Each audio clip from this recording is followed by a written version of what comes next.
जिस वक्त देश में हिंदू इलाका और मुस्लिम इलाके की बहस, जिस वक्त होली और रमजान की नमाज के वक्त पर विवाद है, उसी वक्त आज योगी आदित्यनाथ ने अपने बयान से धर्म युद्ध छेड़ दिया। योगी ने आज संभल, इस्लाम और भगवा को लेकर सीधी बात। योगी ने कहा कि मौका नहीं छोड़ना चाहिए। योगी आदित्यनाथ ने कहा कि इस्लाम से पहले संभल था। लेकिन इन बयानों के मायने क्या हैं? 2027 के चुनाव पर इनका इंपैक्ट क्या है बताऊं, उसके पहले सुनिए जरा योगी आदित्यनाथ का वो बयान। संभल के बारे में जो उसके उद्धरण आते हैं, आज से 5000 वर्ष से लेकर के 3500 वर्ष पहले हमारे पुराण रचे गए थे, उन पुराणों में भी इसका उल्लेख है। इस्लाम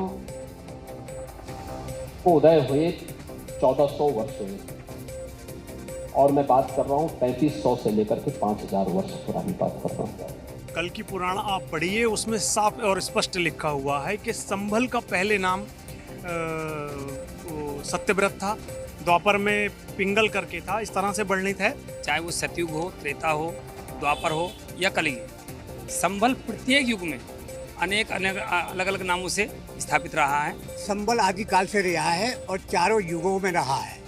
जो भी हमारे मुख्यमंत्री जी ने कहा है कि संभल का इतिहास बहुत पुराना है, ये सच्चाई है कि संभल का इतिहास बहुत पुराना है। ये तो खैर मैं अपनी लाइफ से जरूर कह सकता हूँ, लेकिन हाँ बताते यही हमने बड़ों से सुना है। आप इतिहास पुराना ही संभल है। इस्लाम पहले से भी पुराना संभल। हाँ, इस्लाम से भी पुराना संभल है। वो इस्लाम से भी पुराना है। नहीं, इस्लाम से तो पुराने की बात नहीं कर सकते हम, क्योंकि इस्लाम तो जब से चल लिया है तो चल ही गया है। ठीक है, इस्लाम से पुराना हो सकता है, लेकिन संभल शुरू से ही संभल रहा है और संभल में गंगा जमुना तहजीब का हमेशा ही पालन हुआ है। उस पालन का योगी जी भी पालन करें। उनके हिसाब से होगा, वैसे इस्लाम से पुराना संभल हम नहीं मान सकते, हम तो कोई भी नहीं मान सकता। योगी ने पहले तो इस्लाम और संभल की तुलना की। इसके बाद योगी आदित्यनाथ ने भविष्यवाणी की और ऐलान कर दिया कि एक दिन ऐसा आएगा जब पूरी दुनिया भगवा वस्त्र धारण करेगी। या मुझे कुछ भी सोचे मेरे बारे में, ये सच है, मैंने भगवा बाना धारण किया, ये मेरी पहचान है, हमारे सनातन की पहचान भी है।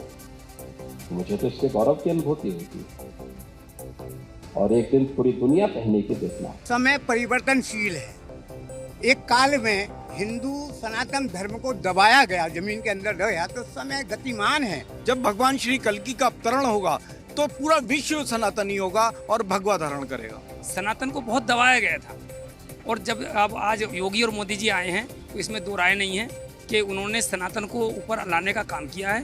भगवा कलर जो है वो कोई धर्म की वो तो है नहीं, कलर है, ये तो कुदरत के बनाए हुए कलर है सब। देखिए संतरे में कलर भगवा है, आम में भगवा कलर है। कोई बात नहीं, इसमें कोई बुराई नहीं है, भगवा पहनने में कोई बुराई नहीं है, बिल्कुल पहने, लेकिन सभी के धर्म का सम्मान करें। तो इसमें कोई गलत तो है ना कलर का इसका? बस तिरंगा में भी है ना, हिंदुस्तान मना था तिरंगा। अपने कलर से ऊपर भी भगवा लगाए रखे हैं अपने तिरंगे में। हमारे तिरंगे में जो है भगवा ऊपर है ना, तो हम तो उसका अपने हरे कलर से भी सम्मान ज्यादा कर रहे हैं। तो योगी आदित्यनाथ का बयान और उसके ऊपर क्या कह रहे हैं संभल के मुसलमान, ये बता रहा हूं आप। लेकिन इसी बयान के बाद योगी आदित्यनाथ ने कहा कि आज उन्हें मौका मिला है और अवसर मिलने पर वो चूकते नहीं हैं। अवसर मिलता है तो चूकना नहीं चाहिए। अवसर बिल्कुल हो रहा है, धार्मिक तरीके से भी हो रहा है और जो है विकास के तरीके से भी हो रहा है। संभल में 68 तीर्थों के खोजने का काम चल रहा है। वो निश्चित रूप से सनातन के पुनर्स्थापित करने का समय है। ये ईश्वर के दूत हैं, ईश्वर के द्वारा भेजे हुए, जो सनातन को पुनः जागृत कर रहे हैं। नहीं, अवसर अगर मिलता है तो इसमें कोई दो राय नहीं है। हमारे मुख्यमंत्री जी कर रहे हैं, कोई वो उसकी ऐतराज की बात नहीं है। ये तो सदियों से पहले करा है, हमारे बादशाहों ने करा है। ये तो सरकार आती जाती रहती है, ये तो सब अपनी अपनी सत्ता में सब अपना अपना काम करते हैं। देखिए, अवसर का सही इस्तेमाल हो सकता है ये योगी जी के हिसाब से, लेकिन जो देश का संविधान कहता है उस हिसाब से सम्मान नहीं है। अरे कहाँ हो रहा है साहब, सही इस्तेमाल सही हो रही है तो बात ही क्या थी।